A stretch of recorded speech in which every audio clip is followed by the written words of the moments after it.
호르헤 보레헤스. 1899년 8월 24일에서 1986년 6월 14일. 아르헨티나의 소설가이자 시인, 평론가로서 환상적 사실주의에 기반한 단편들로 현대 포스트모더니즘 문학에 큰 영향을 끼쳤다. 본래의 이름은 호르헤 프란시스코 이시도로 루이스 보레헤스이며 1899년 8월 24일 아르헨티나의 부에노스아이레스에서 태어났다. 그의 아버지는 변호사이자 심리학 교수로서 문학에 큰 관심을 가지고 있었으며 어머니는 우루과이계 군인 집안 출신이었다. 하지만 그의 집안은 영국계인 할머니 때문에 영국 문화의 영향이 강했고 보레헤스도 어려서부터 영어와 스페인어를 함께 익혔다.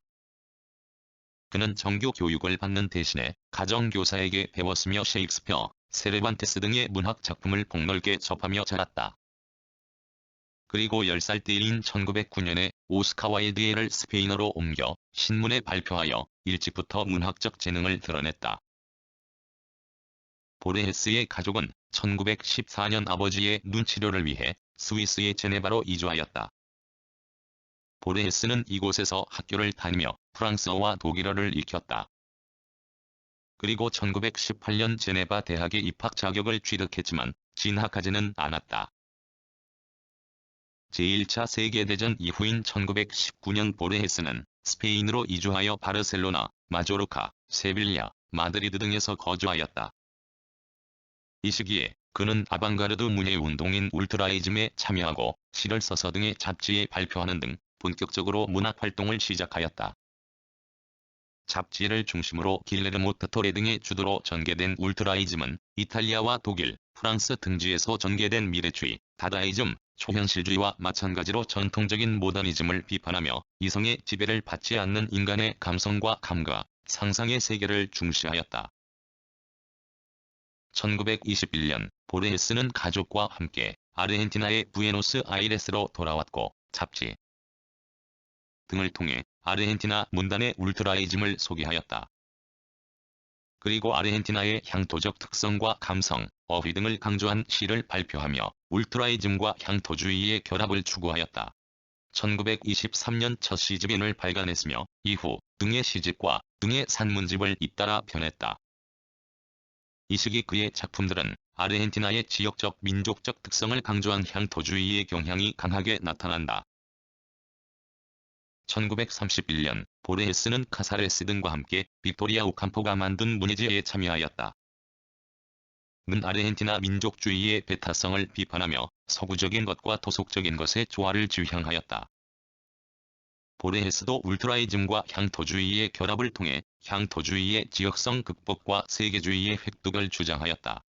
1935년에는 첫 소설집인 를 발간하였다. 1938년 보레헤스에게 큰 영향을 끼친 아버지가 죽었고 잇따라 보레헤스도 사고로 머리에 부상을 입어 폐혈증으로 생명이 위험할 지경에 이르렀다. 다행히 목숨을 건진 보레헤스는 치료 과정에서 새로운 형식의 단편 소설들을 쓰기 시작하여 1939년을 발표하였다. 그리고 1941년에는 이라는 소설집을 발간하였고 1944년에는 여기에 작품들을 추가해서 이라는 제목으로 펴냈다. 1949년에는 17개의 단편을 모은 이라는 소설집을 발간하였다. 과의 발간 이후 보레헤스는 문단의 주목을 받으며 점차 세계적인 명성을 얻기 시작하였다. 경험과 상상의 세계를 뒤섞어 놓은 그의 작품은 라틴 아메리카의 환상적 사실주의의 형성과 현대 포스트모더니즘 문학의 발달에 큰 영향을 끼쳤다. 그리고 문학의 본질이나 신, 죽음, 시간 등의 형이상학적 주제들을 소설로 형상화하면서 나타난 책에 대한 책쓰기 등의 독특한 형식적 구조들은 후기구조주의와 현상학, 데리다의 해체주의 등의 현대 사상의 형성과 발달에도 큰 영향을 끼쳤다. 한편 보레헤스는 1937년부터 부에노스아이레스 시립도서관에 근무하였는데 1946년 대통령이 되어 집권한 후한 페론을 비판하여 해고되었다. 그의 누이와 어머니도 페론 반대 시위에 참여했다고 투옥과 가택 연금을 당했다.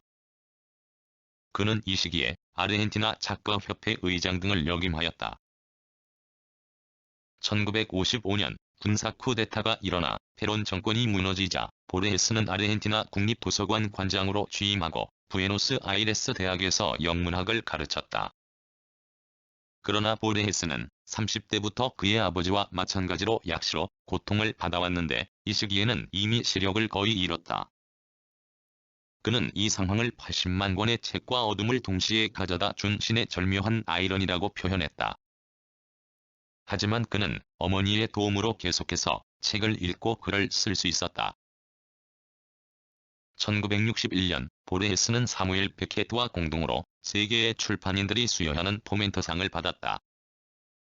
그리고 1967년에 어렸을 때의 친구와 결혼했지만 3년 만인 1970년에 이혼하였다. 이 시기에 그는 소설집 시집 1973년 페론 정부가 다시 들어서자 보르헤스는 도서관장 자리에서 물러나 유럽과 미국의 대학 등에 초빙되어 문학 강연 등을 하였다. 그리고 1980년 세르반테스 문학상을 받았다. 1985년 보르헤스는 스위스의 제네바로 이주하였고 1986년 4월 마리아 코다마와 결혼을 하였다. 아버지가 일본인인 코다마는 개인 비서로서 오랜 기간 눈이 되어 보르헤스에게 큰 도움을 주었다. 그리고 그해 6월 14일 제네바에서 죽었다. 그의 주요 작품으로는 등의 소설집과 등의 시집,